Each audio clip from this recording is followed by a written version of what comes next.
when I'm on the phone with two of my closest girlfriends, telling them like, I don't want to be alive. I don't want to be married to this man. I don't want to have kids. I don't know why I'm doing this.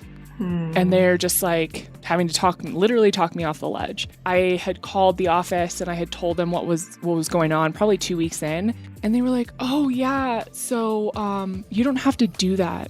You don't actually need to take the birth control. And I was like, excuse me?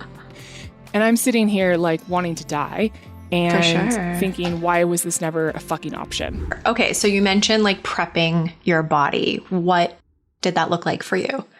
Yeah, so I'm already a pretty healthy person.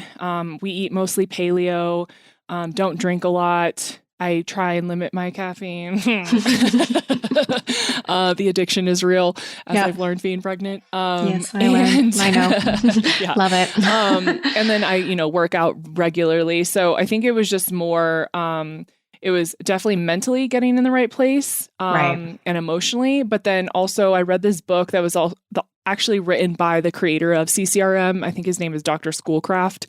And it's called It Starts with the Egg. And it's a very IVF specific approach. And I love this book because IVF is so Western medicine, very science, lots of needles and drugs and all the things. I'm very holistic and alternative medicine. And so I loved this book because it talks a lot about nutrition, supplements, acupuncture, mental health, all of those things. I think it's basically the best book out there, in my opinion, for IVF. I've seen and bought the other ones and they're terrible.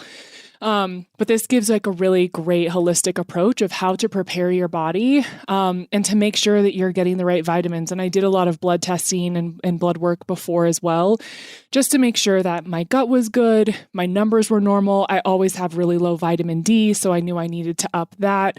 I just took care of all of those things so that going in, I knew my body was in optimal shape to be able to handle the process. Right. For sure. That makes sense. Mm-hmm. What about Connor? What did that look like for him? Yeah. So, Connor, two things that really impact sperm and sperm count are nicotine and marijuana. And we're regular marijuana users. We live in Colorado. There's a dispensary in every corner. And so he definitely cut back on that. He also cut back on his nicotine use.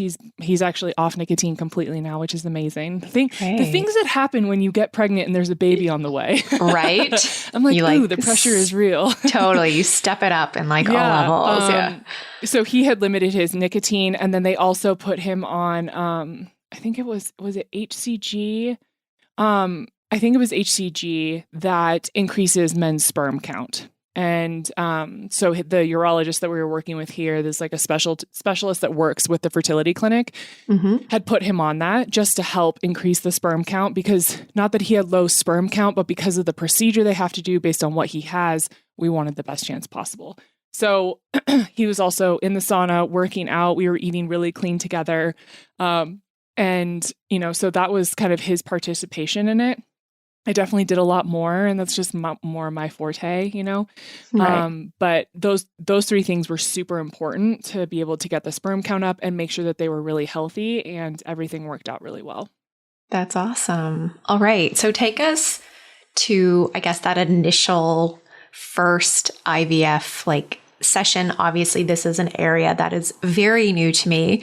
So if you can kind of just take us through that first time. What happens? What are you doing? Yeah. What happens is they give you a lot of drugs and they're here you go. Here are 7 different pieces of paper to make sure you do this right. And I think the hardest thing, especially in the beginning, is we were like you. We just didn't know that much. As much education as you do and read online and read books, there's just a lot you don't know until you're in it yourself. For sure.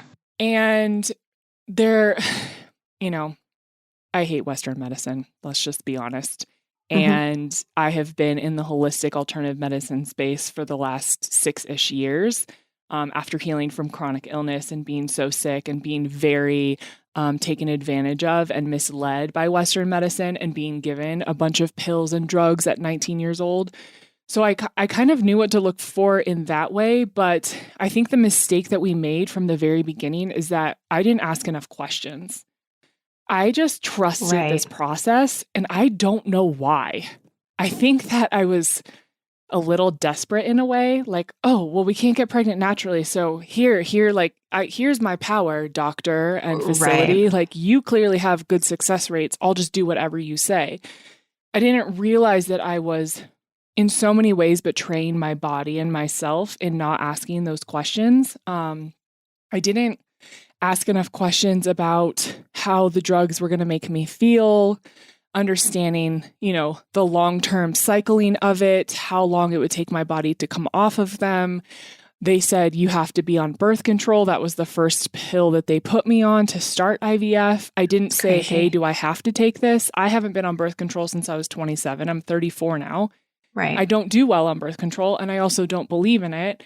And I know that it makes me feel bad. I didn't realize how bad it was going to be. And so those are things that I just didn't bring up because I was just like, give me a baby. Like, I'll do whatever you say to make this work. For sure. And so it was very surface level conversations. There was no talk of make sure you are in therapy, make sure there's an acupuncturist or a chiropractor, really lean on friends. It was very, it felt like herding sheep in a way, very transactional. And it was really frustrating now looking back that I just didn't feel emotionally supported. And so I started the birth control, and within 4 days, I was losing my mind. I'm pretty sensitive now because I am so connected to my body. Right. And I know what it feels like to feel good. When you're sick for so long, you're like, I don't even know what it is to feel good. Well, I've been healthy for the last 5 years. And so I know what it feels like. And it felt like I was almost going back to the beginning of chronic illness in my journey of just disassociation, suicidal thoughts, depression, pain, not seeing straight. And I was only on the birth control for 3 weeks, and a week in, I was actually suicidal. I was like, what would happen if I walked up the hill behind our house and shot myself in the head? And I was curled up in a ball in Connor's office one day. I got away from him because he was just pissing me off. And I was just freaking out and I didn't know what to do. And I'm on the phone with 2 of my closest girlfriends telling them, like, I don't want to be alive. I don't want to be married to this man. I don't want to have kids. I don't know why I'm doing this. And they're just like having to literally talk me off the ledge. And I'm just like, what in the hell are we doing? And I had called the office and I had told them what was going on, probably 2 weeks in. And they were like, oh, yeah, so you don't have to do that. You don't actually need to take the birth control. And I was like, excuse me? They were like, yeah, it's not 100% necessary. And I'm sitting here wanting to die and thinking, why was this never a fucking option? Why didn't you say, hey, do you have a hard time on birth control? Because if you do, maybe we just don't need to do that part. Also, because you're fucking fertile and this isn't your issue. And let's have a different conversation. So because I had such a hard time, I didn't have to take the birth control when we did the transfer, which thank God. I will never do that again. But that was just the very beginning. And then after I finished the birth control for 3 weeks, I started all the injections and the other pills. And basically what they do in IVF is it's a constant roller coaster of your hormones. So they want you to hit your low lows, then they want you to really peak. They want to basically fudge with all your progesterone, estrogen, testosterone, everything, because they're having to naturally mimic things like pregnancy. Your body's not naturally getting pregnant, so it has to trick your body into doing so. Same thing for an egg retrieval. You basically have to trick your eggs into maturing so that they can get enough eggs out and they're ready to actually be processed and go into insemination. If they don't do that, then you have eggs that aren't ready, you don't get enough, and how do you do this, right? And so everything I was taking, I think Lupron is one of the drugs that sends you into menopause. Right. Also the worst thing ever, aside from birth control, that was the hardest thing for me to take. But then you're skyrocketing your estrogen and progesterone levels back and forth. And so you're completely unstable. And you don't know who you are from one second to the next.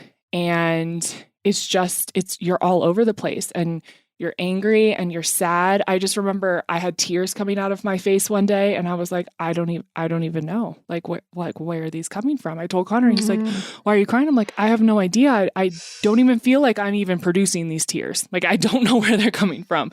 It was so out of body and so weird. And so then once we did the transfer, or once we did the egg retrieval, I went all in Organifi. I was like Organifi all day, every day, in the sauna every single day, like just trying to cleanse my body. And I think luckily, because I am healthy, I was able to bounce back pretty quickly after the first round.